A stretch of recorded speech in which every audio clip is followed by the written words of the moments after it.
que me parece que faculdade de Direito está um pouquinho mais à esquerda. É um antro. É por isso que a polícia é de esquerda. Os delegados são de esquerda porque eles fizeram direito. Você vê, a maioria dos delegados tem um posicionamento de esquerda. A maioria. Mas é porque eles fizeram a faculdade de Direito. A faculdade de Direito, ela esmaga o cara. Sabe? Porque ele entra sem saber porra nenhuma. E aí ele entra dentro da máquina e ele é pressionado por caras que sabem alguma coisa. Então ele se sente diminuído. Né? Ele pensa, pô, eu sou ignorante, esse cara é meu professor, ele sabe alguma coisa. Ele absorve o que o cara fala. Qual que é a diferença? Eu já tenho no código genético o anticomunismo. Incrustado no meu DNA tem a raiva de comunista. Eu né? também. Que vem, claro, né, do meu bisavô, Jerônimo, pro meu avô, Bordan, pro meu pai, Paulo, e para mim, Paulo. Né? Então o negócio vem, tá no meu sangue. Né? O vermelho, assim... Cara, por muitos anos eu não conseguia usar nem gravata vermelha, de tanta raiva que eu tenho do comunismo. Então eu cheguei na faculdade e eu não estava preparado. Né? Eu ouvia aquelas coisas, me dava muita raiva, e eu descobri, né, uma pessoa maravilhosa que mudou a minha vida, que foi o professor Olavo. E eu descobri o Olavo, cara, de uma forma que foi muito interessante. Foi meu professor de redação, que era português. E ele... Colégio? No colégio? Não, no cursinho. Cursinho? No cursinho. Para delegado? Não. Não, na faculdade. O cursinho para faculdade. Para faculdade? Para faculdade. No pré-vestibular? No pré-vestibular. Eu fiz um cursinho de redação porque eu não sabia escrever. Até hoje eu não sei. E eu fiz o cursinho de redação e esse professor, ele era português, de Portugal mesmo, mas ele cresceu na África. E onde ele cresceu não tinha escola. Então a mãe dele dava os clássicos para ele ler. O cara era um monstro, monstro. E aí ele dava textos do Olavo pra gente. E um texto dele, cara, sobre o aborto, assim, expandiu a minha mente, sabe? Me deu uma orientação. E aí eu comecei a escutar... Antigaço. Aí eu comecei a escutar o True Outspeak, que era o podcast, né? Na época não chamava podcast. Não chamava podcast. Né? Mas era um podcast, era uma aula que o Olavo dava na internet, e aí eu baixava, gravava no CD, punha no carro pra ouvir. Maneiro. Né? Eu ouvi o True Outspeak, e no True Outspeak, cara, o Olavo falou uma coisa que ele profetizou.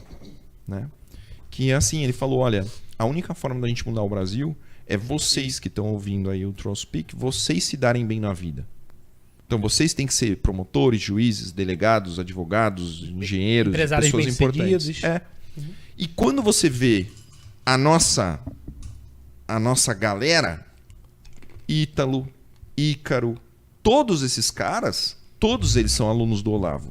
Todos eles têm a mesma idade, mais ou menos, e todos eles estudaram o Olavo. Tiveram o primeiro contato com o Olavo. Então eu tive esse primeiro contato. No começo da faculdade eu entrava muito em embate com os professores. E aí eu tratorizava demais, bicho, porque como eu tinha tempo, eu só focava no estudo. Eu fiz estágio a faculdade inteira, mas eu tinha muito tempo para estudar. Uhum. Eu lia o que os caras mandavam ler, entendeu? Não era o aluno que lia o resumo ou o texto. Então, porra, chegava uma professora lá, idiota de ciência política, falava alguma coisa do Leviatã, eu li o Leviatã. Falava uma besteira lá da ética protestante, não sei lá, eu li a porra do livro. Né? Então, o Maquiavel, não sei o que, eu fui lá e li. Então, eu tinha uma vantagem em cima, e aí, rapidamente, eu percebi que não adiantava perder tempo. E aí, assim, a partir do segundo, terceiro ano da faculdade, eu comecei a cagar completamente pra política. Eu falei, não, isso daqui não me importa. O que me importa é estudar. E eu foquei nas matérias que eram jurídicas.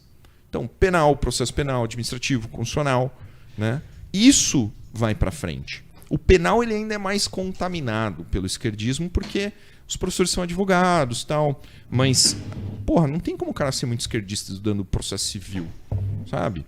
É um pouco mais light. Então, durante a faculdade, eu briguei no começo, depois eu relaxei e eu fui retomar a visão política. Eu já era delegado 2 anos. Aí que eu pensei assim, não, agora eu acho que eu posso... Né, fazer uma diferençazinha. Uhum. E aí eu comecei a trabalhar um pouco mais a visão política pessoal. Né? E aí tu já tava lá na polícia, você via que essa questão de visão política, ela já tava contaminando a polícia? Cara, na verdade, a polícia ela se politiza de diversas formas. Primeiro, a gente é funcionário público. Então, assim, as brigas da polícia não são por valorização pelo trabalho. Ah, não, a gente faz um bom trabalho, a gente tem que ser valorizado. Não, a gente é funcionário público. Né? A gente tem que ter melhoria salarial porque a gente é funcionário público, porque a gente teve inflação. Não, cara, você tem que ganhar melhor porque você fez um trabalho melhor. Né? Você está trabalhando mais, você está sendo mais produtivo, você está aí. Claro que recomposição salarial é importante, claro que tudo isso é importante, mas a briga da polícia por salário ela é contaminada por uma questão de briga de classe, sabe? E aí ela prejudica dentro da própria polícia. Por exemplo, quantos cargos existem na Polícia Civil de São Paulo? Quantos tipos de policiais diferentes existem? Chuta. Chuta um número. Sei lá, 5. Chuta. 5, sei lá. 13. 13? Por que tem 13 cargos numa polícia que tem 20 e poucos mil policiais? Para dividir. Você divide para conquistar. Então, não tem o sindicato dos policiais civis.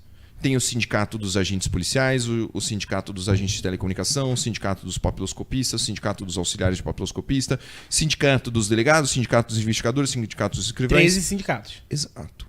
E um brigando com o outro. Ah, mas se der aumento para um, tem que dar aumento para o outro. Então, assim, a divisão é muito grande.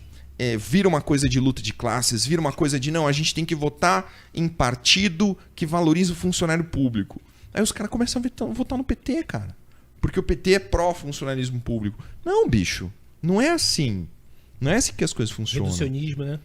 Exatamente. Então, aí tem esse viés. Tem o viés esquerdista natural, porque o cara fez faculdade de Direito, ele fez PUC, ele fez não sei o quê. Ele é esquerdista. Ele tem uma visão esquerdista do governo. Porra, Daniel Silveira. Não sei qual que é a sua opinião, né? Porque ele é policial militar no Rio. É, policial, pô. Mas quando o Bolsonaro indultou, os caras estavam chateados nos grupos de delegado. Falando mal. Ah, porque esse presidente, porque perdoou um bandido, não sei o que, não sei o que lá. Porra! O cara parlamentar, né? Sendo trucidado pelo Supremo Tribunal Federal num processo absolutamente ilegal, ilícito e absurdo, sendo condenado. E aí o presidente vai lá, toma uma medida de justiça e os caras criticam, sabe? Então assim... Tem muita inveja também, cara. Bicho... Muita inveja. Mas o cara... Você entende? Isso é politização dentro da polícia, né? Policial que é contra o cidadão de bem armado. Eu não consigo entender qual que é a lógica. Por que um policial vai ser contra o cidadão ter porte de arma?